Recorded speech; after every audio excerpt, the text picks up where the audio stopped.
Alugo minha casa na Carolina do Sul pelo Airbnb sempre que não a estou usando. É uma casa modesta, de 3 quartos e um banheiro, perto da praia. 2 dos quartos são para hóspedes e estão acessíveis para quem aluga, enquanto o quarto principal permanece trancado, com minhas roupas e pertences. Aquele é de fato só meu. Tenho que guardar minhas coisas em algum lugar, em vez de carregá-las para cima e para baixo, toda vez que vou para lá. Tenho uma fechadura comum e um trinco para travar, então ninguém entra lá, a menos que derrubem a porta ou quebrem a janela. Não guardo nada caro lá, são basicamente só minhas roupas. Isso foi no início da primavera passada, ainda estava frio em Massachusetts, onde moro na maior parte do ano. Queria passar uma semana na minha casa na Carolina do Sul, e como trabalho remotamente, felizmente, posso fazer isso quando quiser. Normalmente, teria minha faxineira de sempre para limpar a casa depois que cada hóspede saísse. O custo do serviço dela está incluído no preço do aluguel no Airbnb. Mas, como eu iria para lá logo depois do último locatário sair, guardei o dinheiro da faxineira e me planejei para limpar eu mesma. O último locatário era um cara chamado Ramon. Pelas mensagens, ele me disse que estava alugando com sua noiva e pediu recomendações de bons restaurantes na área. Parecia confiável. Eu sempre prefiro alugar para casais ou grupos menores de mulheres, em vez de grupos de homens jovens, porque geralmente são os que vêm e causam problemas, potencialmente danificando o lugar. Iniciei minha viagem bem cedo pela manhã. Era uma viagem de cerca de 16 horas, parando apenas para uma rápida mordida e para usar o banheiro. Quando cheguei à casa, eram cerca de 10 horas. Estava exausto da viagem. Não me preocupei em checar todo o lugar. Fui direto para o meu quarto. Caí na cama sem nem escovar os dentes ou colocar pijamas. Uma viagem dessas é de acabar.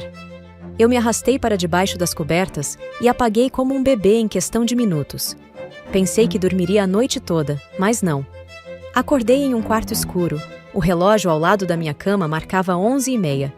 Eu tinha dormido pouco mais de 1 hora. Algo me acordou. Peguei meu telefone para ver as mensagens, depois liguei o abajur. Olhei ao redor do quarto, depois levantei e fui para a sala de estar. Foi nesse momento que comecei a analisar o lugar. Não notei nada mexido, nem um travesseiro, nem uma lata de cerveja. Fui aos quartos, ambos vazios. As cobertas de uma cama pareciam ter sido mexidas, então, sim, estiveram aqui. Pensei então que eram o casal mais organizado que já tinha frequentado minha casa. Tenho uma câmera instalada na varanda da frente da casa. Normalmente, nem penso em conferir, a menos que um cliente esteja me dando algum problema, mas estava curiosa.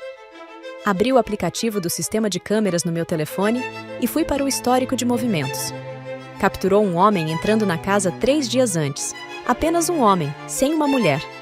Achei estranho. Procurei por outras atualizações de movimento até o momento em que cheguei, também capturado em vídeo, e não havia nada. Chequei umas 5 vezes. De repente, senti calafrios. Fui para o aplicativo Airbnb para mandar uma mensagem para Ramon e perguntar se ele fez check-out corretamente. Mesmo tarde da noite, fui dar uma olhada no quarto onde presumi que ele dormiu. Comecei a procurar embaixo da cama e nos armários. Abri as portas do armário como se estivesse arrancando um band-aid a cada vez, mas não achei nada. Passei para o segundo quarto de hóspedes. As 2 camas de solteiro aqui estavam ainda arrumadas e intocadas. Ao abrir o último armário onde ele poderia ter estado, vi que também estava vazio. Sentei em uma das camas por um segundo para apenas olhar a conversa entre Ramon e eu. Foi então que ouvi a porta do quarto principal fechar silenciosamente. Fui para a sala de estar e olhei para a porta do quarto principal. Disse: "Ramon, você ainda está aqui?" Com um tremor na voz. Sem resposta. Eu podia ver a luz ainda acesa no quarto através da fenda inferior da porta. Fiquei de 4 para olhar por baixo da fenda da porta e caí para trás quando vi 2 pés parados não muito longe atrás da porta, talvez a alguns metros de distância. Fui até a cozinha planejando pegar a maior faca que tivesse lá, mas ela não estava mais lá. Nesse ponto, minha única opção lógica era sair de casa e ligar para a polícia, e foi exatamente o que fiz. Esperei do lado de fora até a chegada de alguma viatura. Quando entramos, lá estava Ramon, na sala de estar, sem faca nas mãos. Ele falava com sotaque português, agindo como se fosse inocente, dizendo que só precisava de um lugar para ficar por mais uma noite, o que era completa mentira. Ele negou ter pego a faca, que convenientemente estava de volta na cozinha. Após 30 minutos, com 2 policiais lá fora conversando com Ramon e outros 2 na casa, falando comigo, eles o deixaram ir e disseram que eu deveria entrar em contato com o Airbnb e tentar resolver com eles. Fiquei chocada, senti que a polícia falhou muito e não fez seu trabalho.